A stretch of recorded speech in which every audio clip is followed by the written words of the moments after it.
नमस्कार दोस्तों, कैसे हैं आप लोग? तो मैं आपका दोस्त अरुण आज फिर आपको आ गया हूँ एक महत्वपूर्ण जानकारी देने के लिए। तो दोस्तों जैसा कई दिन से आप लोग देख रहे हैं कि सरकार की तरफ से एक अभियान चलाया जा रहा है जिसका नाम है एसआईआर।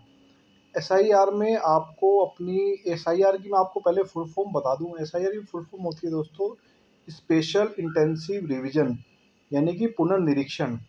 इसमें दोस्तों क्या हो रहा है कि गवर्नमेंट की तरफ से घर-घर जाकर बीएलओ नियुक्त किए गए हैं कि जिनको फॉर्म देना होता है, वो फॉर्म में के अंदर जानकारी देनी होती है कि आप 2003 के एसआईआर में रजिस्टर्ड थे या नहीं थे।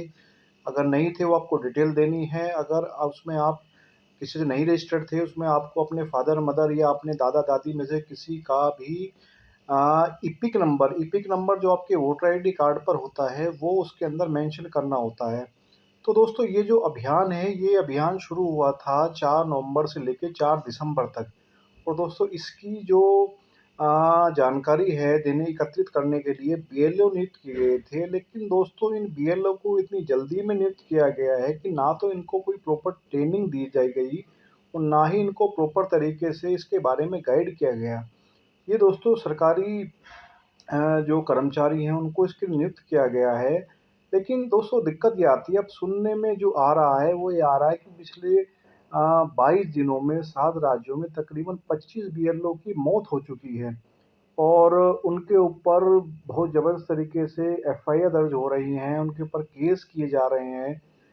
दोस्तों ये चीज़ें एक तरीके से अनऑथेंटिकेटेड लगती हैं। क्या सिर्फ़ अभी 1 महीने के अंदर एक बीएलओ को तकरीबन 2000, 3000, 4000 फ़ॉर्म फ़िल करवाने हैं लोगों से, जाकर उनको सबमिट कराना है। और दोस्तों अब आते हैं जैसे सपोज़ कीजिए मैं अपना ही करूँ, मैं अपना फ़ॉर्म फ़िल करने लगा, तो ऑनलाइन जाकर मैंने अपना फ़ॉर्म तो फ़िल कर दिया, लेकिन जब मैं अपने पेरेंट्स का फ़ॉर्म फ़िल करने लगा, तो वहाँ पर उनकी 2003 में उनका नाम ही नहीं मिल रहा है मुझे, लिस्ट के अंदर। मैंने काफ़ी लिस्ट को सर्च किया, लेकिन मुझे नाम नहीं मिला। इसी प्रोसेस में मेरे तकरीबन 4 दिन खराब हो चुके हैं। तो दोस्तों जब 4 दिन मैं खराब हो चुके हैं और जिस बीएलओ को 3000 फ़ॉर्म भरकर देने हैं 1 महीने के अंदर डेडलाइन है, नहीं तो उसके ऊपर केस दर्ज हो जाएगा, उसकी नौकरी जाती है। समझ करो दोस्तों आप उसकी मनोस्थिति को समझ सकते हैं। तो इस तरीके की जो एकदम से प्रेशराइज़ वाली चीज़ें हैं, ये गवर्नमेंट की तरफ से बंद होनी चाहिए। इसका प्रॉपर टाइम देना चाहिए, 2 महीने, 3 महीने, 4 महीने। अभी तक तो मैं सही बताऊँ आपको 90% लोगों को यही नहीं पता जनता को एसआईआर है क्या? ठीक है, जो पढ़ा-लिखा वर्ग है या जो थोड़ा-सा एक्टिव वर्ग है, वो इन सब चीज़ों को ऑनलाइन देख सकता है, समझ सकता है। जो शहर में बंदा रह रहा है, वो इस चीज़ को देख समझ सकता है। लेकिन जो हमारी ग्रामीण जनता है, उनको इन सब चीज़ों के बारे में नहीं आइडिया है। और दूसरी सबसे बड़ी बात है कि जो पीएलओ के ऊपर एकदम से प्रेशर बनाया जा रहा है कि भाई नहीं 4 दिसंबर तक की डेडलाइन है, उनको भरकर-वरकर देना है। तो दोस्तों इसमें बीएलओ क्या कर सकते हैं? अब वो बेचारे अंधाधुंध इधर भगेंगे, वो फॉर्म फिल कराएँगे, जब चेक करने के बाद में हम लोग को ही ऑनलाइन जानकारी नहीं मिल पा रही है, तो बीएलओ एक घर में 10-10 आदमी है, तो उनके फॉर्म कहाँ से फिल करवा पाएँगे? इस बारे में सरकार को सोचना चाहिए।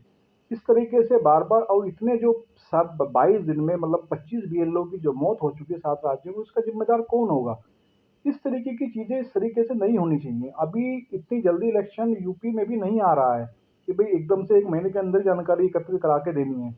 इस चीज़ को जो हमारा सरकारी तंत्र है, जो हमारे सीनियर अधिकारी हैं, उनको इस चीज़ को समझना चाहिए कि जो जूनियर अधिकारी हैं, ठीक है, बेशक वो सरकारी नौकरी कर रहे हैं, प्रेशर है इस चीज़ का, लेकिन एक डेडलाइन के साथ में जान की उनकी सेफ्टी भी तो ज़रूरी है ना। तो इसको इस तरीके से बिल्कुल नहीं कराना चाहिए कि भई ठीक है, एसआईआर होना ज़रूरी है। जो एक्चुअल में जो हिंदुस्तान के निवासी हैं, उनको ही राइट होना चाहिए। जितने जो घुसपैठी हैं, उनको कायदे से बाहर जाना ही चाहिए। ये सरकार का अभियान अच्छा है, इसमें कोई डाउट नहीं है। लेकिन अच्छे अभियान को अच्छा बनाने के लिए जो सरकारी कर्मचारियों की इतने लोगों की जो इसमें मौत हो चुकी है, थोड़ा सरकार को उस तरफ भी ध्यान देना चाहिए कि इस चीज़ों को थोड़ा-सा एक सिस्टमैटिक बनाना चाहिए, उनको टाइम देना चाहिए, उनको प्रॉपर ट्रेनिंग देनी चाहिए और इसके लिए कुछ एक्स्ट्रा सेंटर बनाने चाहिए कि भाई वहाँ जाकर डायरेक्टली भी लोग फॉर्म सबमिट करा सकें, डिटेल्स उनको मिल सके क्योंकि अभी जब चीज़ें ऑनलाइन ही प्रॉपर चेक नहीं हो पा रही, तो बीएलओ उसमें क्या कर पाएगा? तो दोस्तों आज जो मेरा वीडियो बनाने का पर्पज़ है, तो मैं आपसे यही कहूँगा कि जो इतना हमारा पढ़ा-लिखा वर्ग है, वो सब अपना फॉर्म ऑनलाइन फिल करें, ऑनलाइन फिल कर सकते हैं, डिटेल को चेक करके अपना फॉर्म फिल करने की कोशिश करें और बाकी जो उनके आसपास हैं उन लोगों को समझाएं कि वो अपना फॉर्म फिल करके सेंटर पर जमा करा दें ताकि इस बारे में जो है बीएलओ का काम भी आसान हो सके, क्योंकि दोस्तों ये सभी के लिए बहुत ज़रूरी है।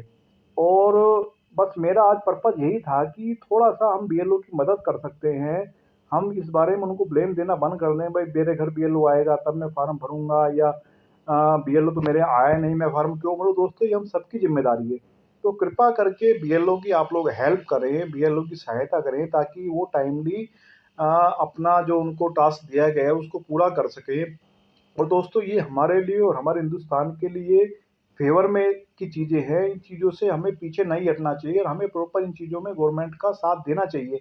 लेकिन दूसरा मैं गवर्नमेंट को भी इस बारे में थोड़ा-सा, अपनी जो सरकार है उसको भी इस बारे में रिक्वेस्ट करना चाहूँगा कि इतना प्रेशर मत बनाइए कि वो लोग अपनी जान से हाथ धो बैठें।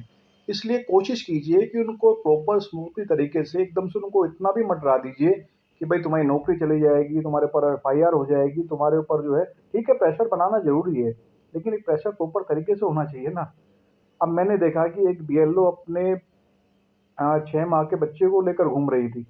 इस तरीके की चीज़ें, ये सब चीज़ें मतलब बड़ा अ दिक्कत देने वाली चीज़ें होती हैं। तो सो दैट बस इस वीडियो को ज़्यादा ना खींचते हुए यहीं पर समाप्त करते हैं, और सो दैट आपसे रिक्वेस्ट करता हूँ कि आप लोग जितना कोशिश करके बीएलओ की हेल्प कीजिए, अपना फॉर्म ऑनलाइन फिल कीजिए, या नहीं कर सकते हैं तो बीएलओ को जाकर संपर्क करके उनको अपना फॉर्म सबमिट करा दीजिए।